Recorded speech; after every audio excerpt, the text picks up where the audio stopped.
Assalamualaikum warahmatullahi wabarakatuh. Untuk perkenalkan, nama saya Bapak Muhammad Sadim Saini. Di pertemuan kali ini saya akan membahas tentang nominal angka, yang mana ini tentang format akunting dan kurensi dalam Microsoft Excel. Sebelumnya, kenapa kita harus mempelajari tentang nominal angka? Itu agar diharapkan kalau siswa bisa menjelaskan pengertian format akunting dan format kurensi. Kedua, siswa diharapkan dapat mengidentifikasi perbedaan utama tampilan dan fungsi antara akunting dan kurensi. Ketiga, siswa diharapkan dapat menerapkan format akunting dan kurensi pada sel yang berisi data nilai uang di Excel. Kalau begitu kita langsung masuk ke pembahasannya aja. Yang pertama itu pengertian nominal angka. Apa sih nominal angka? Nominal angka itu adalah angka mentah atau angka dasar yang dimasukkan ke dalam Excel tanpa format tambahan. Jadi bisa dibilang ini masih pure angka, atau saya menyebutnya itu angka botak ya, belum ada apa-apa lagi. Alias kalau di dalam materi ini disebutnya angka mentah. Microsoft Excel dapat menyimpan nominal angka sebagai data numerik yang bisa dihitung oleh rumus. Di bawah ini kita lihat contohnya ya, 1000, 2000, dan 3500. Nah, itu angka mentah, alias belum ada apa-apa ini. Kedua itu kegunaan nominal angka. Nominal angka dalam Microsoft Excel atau spreadsheet bisa digunakan untuk berbagai hal. Yang pertama itu sudah pasti untuk rumus dan fungsi matematika. Yang mana rumus matematika itu seperti sum, max, dan min. Sedangkan fungsi matematika itu plus, minus, kali, bagi. Yang kedua untuk perhitungan keuangan. Yang ketiga itu untuk pembuatan laporan data, seperti contohnya laporan keuangan, laporan hutang, dana kaca, atau bahkan laba rugi dalam dunia pekerjaan. Yang ketiga, empat itu menjadi dasar sebelum diberi format atau presentasi. Nah, yang mana ini format ini bisa berupa format uang ya, seperti rupiah, yen, dolar, dan lain. Yang presentasi itu persen, digunakan untuk menghitung diskon atau menghitung matematika.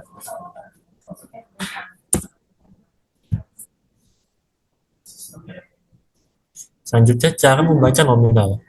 Nominal dianggap pure number ketika belum menjadi mata uang, yang artinya belum diberi format mata uang atau presentasi. Seperti yang di awal tadi, itu masih angka mentah. Microsoft Excel baru bisa menambahkan simbol uang jika kita mengubah formatnya. Jadi itu tidak otomatis berubah ya, kita harus mengubahnya dulu di format accounting atau kurensi. Dan nanti akan muncul seperti rupiah, dolar, yen, dan lain-lainnya.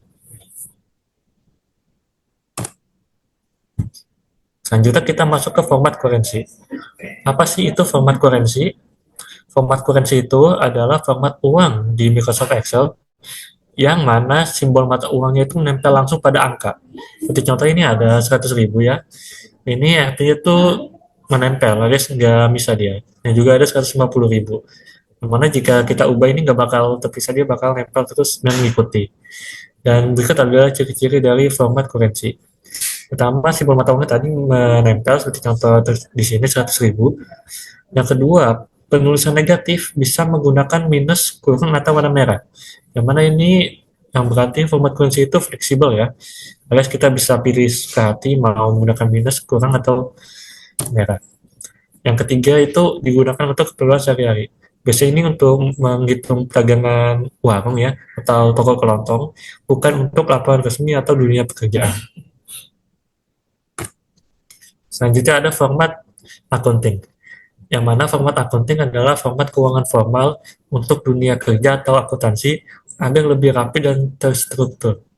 Yang mana bisa dibilang ini versi resminya dan untuk dunia kerja. Jadi jika kalian nanti bekerja, kalian akan wajib menggunakan format accounting, bukan kurensi. Dan berikut adalah ciri-ciri dari format accounting. Yang pertama, mata uangnya itu terpisah dari angka, di contoh ini terpisah RP 10-nya, jadi jika kita lebarkan itu akan terpisah jauh, berbeda dengan kurensi yang akan selalu menempel.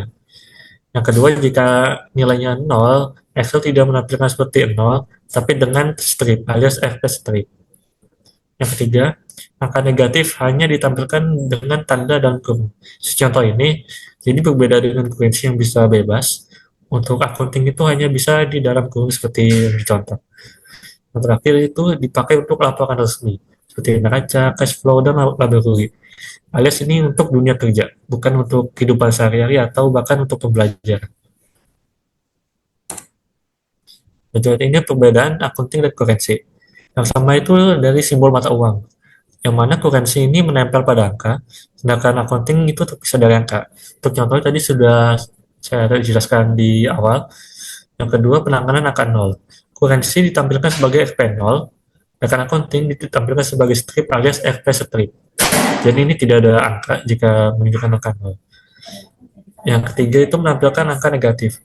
Kurensi ini fleksibel, bisa minus, kurang, atau merah. Sedangkan akunting selalu menggunakan kurung, alias hanya satu aja dia, tidak bisa diubah. Yang keempat, penggunaan umum. Kurensi itu untuk transaksi harian, seperti tadi. Bisa untuk transaksi keuangan warung atau toko kelontong. Dan akunting itu untuk laporan resmi dan profesional, alias untuk dunia kerja nanti. Yang terakhir itu ada kerapian tampilan. Versi seperti angka biasa dan bisa dibilang kurang rapi. Dengan accounting, formatnya sangat rapi dan konsisten, alias jadi lebih enak dipandang di mata kalau untuk menggunakan accounting. Ini ada berikut untuk contoh visualnya. Ini ada format nominal, bisa kalian lihat. Di sini hanya 100.000, tanpa ada titik, tanpa ada koma, tanpa ada huruf. Yang mana ini tadi pure number, angka mentah atau angka botak. Yang selanjutnya ada kurensi. RP-nya itu terpisah, ini menyatu alias menempel. Yang terakhir itu accounting, yang RP itu terpisah seperti ini. Jadi kelihatannya perbedaannya nominal yang angka mentah, mana format kurensi, dan mana format accounting. Nah, berikutnya adalah kenapa sih kita harus belajar tentang format accounting dan kurensi. Nah, ini kita masuk di bagian manfaat memahami format Excel. Yang pertama itu untuk memudahkan kalian pembuatan laporan keuangan. Yang mana yang dengan belajar ini kalian jadi tahu bagaimana cara membuat laporan keuangan yang baik, benar, dan rapi. Kedua itu menghindari kesalahan perhitungan. Jadi menggunakan format kurensi dan accounting itu untuk memudahkan kalian untuk tidak salah ketik atau typo. Jadi misal kalian menulis 10.000 itu untuk menghindari terjadi kesalahan yang menjadi 100.000 karena tidak ada terpisahnya titik dan RP. Yang ketiga, data lebih profesional dan mudah dibaca. Ini sudah jelas dengan adanya format tersebut, data jadi lebih bisa dibaca dan tidak buat mata sakit. Yang terakhir itu bisa membedakan angka mentah dan angka bernilai uang. Jadi seperti tadi, nominal ini angka mentah, dan kurensi dan accounting itu mata uang. Oke, jadi ini saya ada tugas untuk kalian, yang mana ini daftar utang ya. Ini bisa dilihat ada namanya warung Mbok Eni. Ini bisa kalian ubah dengan nama warung siapa saja, bisa nama kalian atau bahkan nama ibu kalian.